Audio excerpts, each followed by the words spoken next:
2026 թվականը նշանակալից տարի է լինելու Հայաստանի քաղաքական դաշտի համար, քանի որ հունիսի 7-ին սպասվում են խորհրդարանական ընտրություններ։ Խորհրդարանական ամենամեծ ընդդիմադիր խմբակցության ղեկավար Ռոբերտ Քոչարյանը վերջերս հայտարարեց, ինքը մասնակցելու է ընտրություններին, սակայն դեռ հայտնի չէ, թե որ կուսակցությամբ։ Վերջնական որոշումը չունենք ֆորմատների, բայց մեծ հավանականությամբ նաև կմասնակցեմ։ Արդյոք դա կլինի ՀՅԴ-ն, որը վերջին խորհրդարանական ընտրություններում Քոչարյանի հենարանն էր։ Դաշնակցությունը առայժմ չի շտապում այս հարցում դիրքորոշում հայտնել։ Ռադար Արմենիայի հետ զրույցում ՀՅԴ Հայաստանի գերագույն մարմնի անդամ Գեղամ Մանուկյանը ընդգծեց, որ ընտրությունների մասնակցության վերաբերյալ առայժմ որևէ որոշում չկա։ Չէ, որոշում դեռ չկա, բայց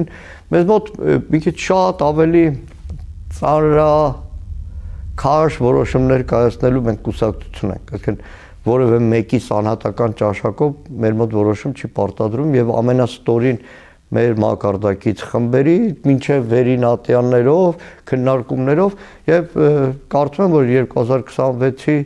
առաջի 1-2 ամիսների ընթացքում նաեւ դաշնակցությունն իր որոշումը հանրությանը բնականաբար կներկայացնի ու կգործենք այդ տրամաբանությամբ։ Պատգամավորի խոսքով թե ընդդիմության, թե իրենց կուսակցության գերագույն նպատակը լինելու է, որ քվեն չփոշիանա։ Քաղաքական պայքար է, ամեն մեկը ունեն քաղաքական նաև հաշվարկներ, բայց այսօր էլ հրապարակային ասում ենք, որ քաղաքական ուժերի հետ խորհրդակցությունների մեջ ենք, շարադրելու այն գլոբալ հարցերը, որը պետք է մեր երկրում բացառվի։ Գեղամ Մանուկյանը ընդգծեց, որ հասարակության քվեով կկարողանան ձևավորել նոր իշխանություն։ Լիլիթ Աբրահամյան, Սարգիս Հակոբյան, Ռադար Արմենիա։